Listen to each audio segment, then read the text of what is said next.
Hi friends, help meal എന്ന YouTube ചാനലിലേക്ക് എല്ലാവർക്കും സ്വാഗതം. ഞാൻ ബെൻസി.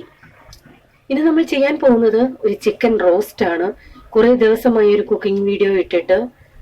ഇത് വളരെ എളുപ്പത്തിൽ വളരെ രുചികരമായി ഉണ്ടാക്കാൻ പറ്റുന്ന ഒരു ചിക്കൻ റോസ്റ്റ് ആണ്. എണ്ണ തീരെ കുറച്ച് വളരെ രുചികരമായ രീതിയിൽ ഉണ്ടാക്കുന്ന ചിക്കൻ റോസ്റ്റ് ആണിത്. അത് കാണുമ്പോൾ നിങ്ങൾക്ക് മനസ്സിലാവും, നിങ്ങൾക്ക് ഒരു പേടിയും കൂടാതെ ഇത് കഴിക്കാൻ സാധിക്കും, ഒരു പ്രശ്നവും ഇല്ല. അപ്പോ നമുക്ക് എങ്ങനെയാ ചെയ്യുന്നതെന്ന് നോക്കാം. അതിനുവേണ്ടി ഞാനിവിടെ ഒരു 3/4 കിലോ ചിക്കൻ ഉണ്ട്. ഇത് നല്ലതുപോലെ കഴുകി വെള്ളം കളഞ്ഞു വെച്ചിരിക്കുന്നതാ. വലിയ പീസാക്കണ്ട, ചെറിയ പീസ് മതിയേ. കാരണം നമുക്ക് റോസ്റ്റിന് വേണ്ടി ചെറിയ പീസ് മതി. ഇത് മാംസം മാത്രമല്ല, എല്ലും എല്ലാം ഉണ്ട്, കയ്യും കാലും എല്ലാം ഉണ്ട്. ഇനി നിങ്ങൾക്ക് ഇങ്ങനെ വേണ്ട, ബോൺലെസ് വേണമെന്നുണ്ടെങ്കിൽ അങ്ങനെ എടുക്കാം, മിക്സ് ചെയ്ത് വേണമെങ്കിൽ അങ്ങനെ എടുക്കാം, എങ്ങനെ വേണമെങ്കിലും എടുക്കാം. ഇത് 3/4 കിലോ ഉണ്ട്. പിന്നെ എടുത്തിരിക്കുന്നത് തേങ്ങാക്കൊത്ത്. ഇതിന്റെ അളവ് ഞാൻ പറയുന്നില്ല, ഇത് നിങ്ങളുടെ ഇഷ്ടം അനുസരിച്ച് കൂട്ടുകയോ കുറയ്ക്കുകയോ ചെയ്യാം. അത് നമ്മുടെ സാധാ ബീഫ് കറിക്ക് അരിയുന്നത് പോലെ ഇങ്ങനെയാണ് അരിഞ്ഞേക്കുന്നത്. പിന്നെ എടുത്തിരിക്കുന്നത് വെളുത്തുള്ളി. ഈ വെളുത്തുള്ളി ഇങ്ങനെ ചെറുതായിട്ട് അരിഞ്ഞിട്ടുണ്ട്. ഇത്രയുള്ള 3 തുടം വെളുത്തുള്ളിയാണ് ഞാൻ എടുത്തേക്കുന്നത്. അപ്പൊ അതിങ്ങനെ ചെറുതായിട്ട് അരിഞ്ഞു. ഇങ്ങനെ അരിയണ്ടാതെ പേസ്റ്റ് ആക്കണമെന്നുള്ളവർക്ക് പേസ്റ്റ് ആക്കാം, കുഴപ്പമില്ല. പിന്നെ എടുത്തിരിക്കുന്നത് ഇഞ്ചി. ഇതൊന്നും വലിയൊരു കഷ്ണമുണ്ട്. ഇതും ഞാനിപ്പോ പൊടിയായിട്ട് അരിഞ്ഞേക്കുന്നത്. നിങ്ങൾക്ക് പേസ്റ്റ് ആക്കണമെന്നുണ്ടെങ്കിൽ പേസ്റ്റ് ആക്കാം. പിന്നെ എടുത്തിരിക്കുന്നത് സവാളയുള്ളി. സവാളയുള്ളി അരിഞ്ഞേക്കുന്നുണ്ടോ? ഇച്ചിരി പൊടിയായിട്ട് അരിഞ്ഞേക്കുന്നത്, മറ്റേ കറികളുടെ കൂട്ടല്ല. ഈ സൈസിലുള്ള 3 സവാളയുള്ളിയാണ് ഞാൻ എടുത്തേക്കുന്നത്.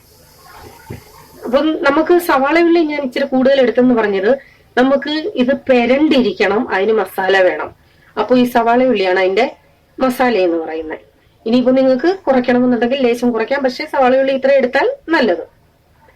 ബാക്കിയുള്ള ഇൻഗ്രീഡിയൻസ് ഞാൻ ചെയ്യുന്ന സമയത്ത് ഓരോന്നായിട്ട് പറഞ്ഞു തരാം. ചൂട് കട്ടിയുള്ള ഒരു പാത്രം വെക്കാൻ ഞാനിവിടെ വലിയൊരു ചീനച്ചട്ടി തന്നെയാണ് വെച്ചേക്കുന്നത്. കാരണം അന്നേരം നമുക്ക് അടുക്കി പിടിക്കാതെ നന്നായിട്ട് കിട്ടും. വെളിച്ചെണ്ണയാണെങ്കിൽ ഏറ്റവും നല്ലത്. ഞാനിപ്പോ 3 ടേബിൾ സ്പൂൺ എണ്ണയാ ഒഴിച്ചേക്കുന്നത്. ഇനി നമുക്ക് ഈ എണ്ണ ചൂടായി, ഇതിലേക്ക് നമ്മൾ അരിഞ്ഞു വെച്ചിരിക്കുന്ന സവാള ഇട്ട് കൊടുക്കാം. വെളിച്ചെണ്ണ, സൺഫ്ലവർ, ഒലിവ് ഓയിൽ, നിങ്ങൾക്ക് എന്തെണ്ണയാണോ വേണ്ടത് അതെടുക്കാം.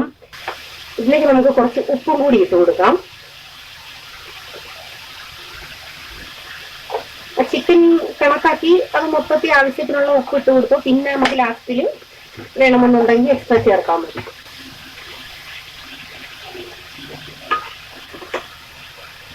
പിന്നെ നമുക്കിതിലേക്ക് ഇഞ്ചിയും വെളുത്തുള്ളി ഇട്ട് കൊടുക്കാം.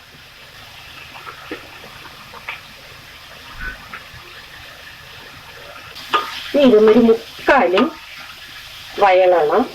അതിലേക്ക് കുറച്ച് കറിവേപ്പിലയും കൂടി ഇടുവാണേ. കറിവേപ്പില നിങ്ങളുടെ ആവശ്യത്തിന് എടുക്കാം. ഞാൻ എല്ലാ കറികൾക്കും കറിവേപ്പില കുറച്ച് കൂടുതലായിടുന്നേ. ഇതൊന്ന് വയളട്ടെ. ഇപ്പൊ നമ്മുടെ ഉള്ളിയൊക്കെ 3/4 വഴണ്ടിട്ടുണ്ട്. ഇനി നമുക്കിതിലേക്ക് തേങ്ങാക്കൊത്ത് ഇട്ട് കൊടുക്കാം. അപ്പോഴത്തേക്ക് രണ്ടും ഒരുമിച്ച് പരുവമാവും. എന്നിട്ട് ഇളക്കി കൊടുക്കാം.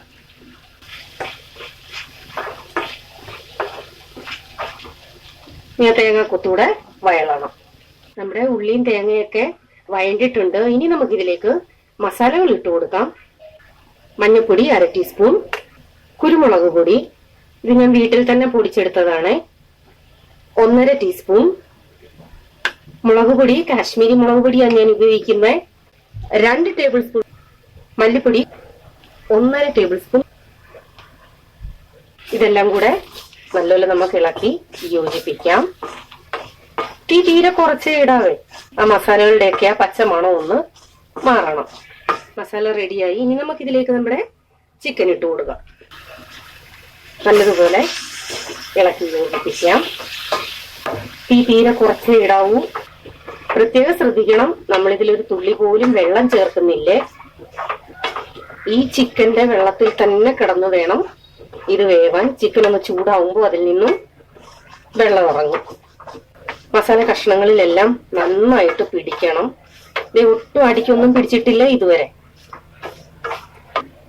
നമുക്ക് എക്സ്ട്രാ എണ്ണയുടെ ആവശ്യമില്ല. ആദ്യം ഒഴിച്ച വെറും 3 ടേബിൾ സ്പൂൺ എണ്ണ മാത്രമേ ഒഴിച്ചിട്ടുള്ളൂ. വേറെ എക്സ്ട്രാ ഒന്നും ഞാൻ ചേർത്തിട്ടില്ല. ഇനി നമുക്ക് ഇതിങ്ങനെ അടച്ചു വെച്ച് ഒരു 10 മിനിറ്റ് വേവിക്കണം. ഈ 10 മിനിറ്റും ഇങ്ങനെ അടച്ച് തന്നെ ഇങ്ങനെ വെച്ചേക്കരുത്. ഇടയ്ക്കിടയ്ക്ക് തുറന്നിട്ടൊന്ന് ഇളക്കി കൊടുക്കണം. കാരണം നമ്മൾ വെള്ളം ഒഴിച്ചിട്ടില്ല, അടിക്ക് പിടിക്കാൻ ചാൻസ് ഉണ്ട്. അതുകൊണ്ട് ഇടയ്ക്കൊന്ന് ഇളക്കി കൊടുത്തോണ്ടേ ഇരിക്കണം. നമുക്ക് അടച്ചു വെച്ച് വേവിക്കാം. അതുപോലെ തീ യാതൊരു കാരണവശാലും കൂട്ടിയിടരുത്.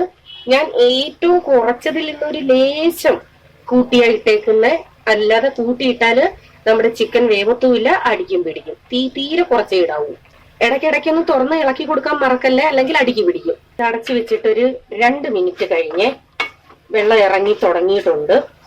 ജസ്റ്റ് നിങ്ങളൊന്ന് കാണിക്കാൻ വേണ്ടി ഞാൻ ഓപ്പൺ ചെയ്തതാ. ഇങ്ങനെ ഇടയ്ക്കിടയ്ക്ക് നമുക്ക് ഇളക്കിയിടണം. ചിക്കനിൽ നിന്നും നന്നായിട്ട് വെള്ളം ഇറങ്ങി ഇടയ്ക്കിടയ്ക്ക് ഇളക്കി കൊടുത്തോണ്ട് ഒട്ടും അടിക്ക് പിടിച്ചിട്ടില്ലേ, നല്ല വേവായി വരുന്നുണ്ട്. നന്നായിട്ട് വെന്തിട്ടില്ല.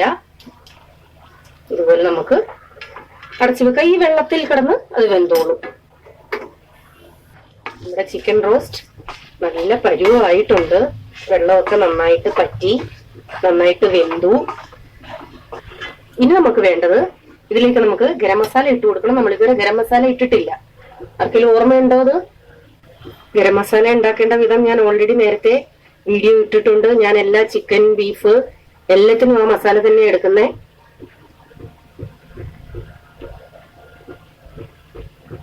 ഒന്നര ടീസ്പൂൺ ഇട്ടിട്ടുണ്ട്.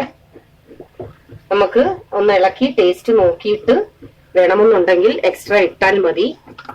നിങ്ങളുടെ കയ്യിൽ പെരിഞ്ജീരകം ഉണ്ടെങ്കിൽ, അതായത് നമ്മള് കറിക്കും തോരനും ഒന്നും ഉപയോഗിക്കുന്നതല്ല, ഈ ഗരം മസാലയ്ക്ക് ഉപയോഗിക്കുന്ന പെരിഞ്ജീരകം അതുണ്ടെങ്കിൽ ലേശം ഇങ്ങനെ ഇടയ്ക്കൊന്ന് കടിക്കാനായിട്ട് ഇട്ട് കൊടുക്കുക. അത് നിർബന്ധമില്ല. നമുക്കിത് നല്ലപോലെ ഇളക്കി യോജിപ്പിക്കണം. മസാലയുടെ നല്ല മണം വരുന്നുണ്ട്. ലാസ്റ്റിൽ ലേശം പഞ്ചസാര, അതെന്റെ ഒരു സ്പെഷ്യൽ ടിപ്പ്. നിർബന്ധമില്ല, വേണമെന്നുണ്ടെങ്കിൽ മാത്രം ഇട്ടാൽ മതി. പക്ഷെ അതിടുമ്പോ ഒരു പ്രത്യേക ടേസ്റ്റാ.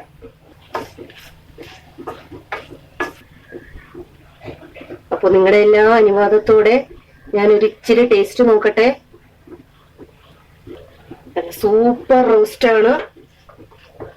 നല്ല ടേസ്റ്റ് ഉണ്ട്. എരിയും ഉപ്പും എല്ലാം പരുവാണ്.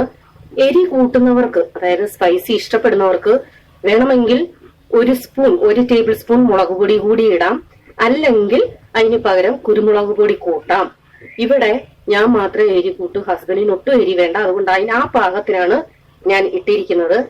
സാധാ മീഡിയം എരി കൂട്ടുന്നവർക്ക് ഇത് മതി, കറക്റ്റാ.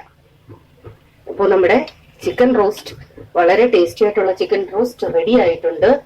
ചോറ്, ചപ്പാത്തി, പൂരി, കുബൂസ് എന്തിന്റെ കൂടെ വേണമെങ്കിലും, അപ്പം, ദോശ, ഇതിന്റെ കൂടെ ഒക്കെ കഴിക്കാൻ നല്ലതാണ്. ലാസ്റ്റ് നമുക്ക് കുറച്ച് കറിവേപ്പില കൂടി ഇട്ട് ഇളക്കി അടച്ചു വെക്കാം. കറിവേപ്പില അത് ഓരോരുത്തരുടെ ഇഷ്ടം അനുസരിച്ച് എത്ര വേണമെന്ന് വെച്ചാൽ ഇടണം. അതിന് കണക്കില്ല. നല്ല ഫ്രഷ് കറിവേപ്പിലയുടെ മണം വരുന്നുണ്ട്. സോ നമ്മുടെ easy and tasty chicken roast ready ആയിട്ടുണ്ട്. എല്ലാവരും ഇത് ട്രൈ ചെയ്യണം. വളരെ എളുപ്പമല്ലേ? തീർച്ചയായിട്ടും നിങ്ങൾ ഇത് ഉണ്ടാക്കിയിട്ട് അഭിപ്രായം അറിയിക്കണം. ഇഷ്ടപ്പെട്ടെങ്കിൽ മറ്റുള്ളവർക്കും ഷെയർ ചെയ്തു കൊടുക്കണം. വീണ്ടും നിങ്ങൾക്ക് പ്രിയപ്പെട്ട ഒരു കുക്കിംഗ് വീഡിയോ അല്ലെങ്കിൽ എന്തെങ്കിലും ഒരു ടിപ്പ് അതുമായി ഞാൻ വരാം. Till then bye. God bless you.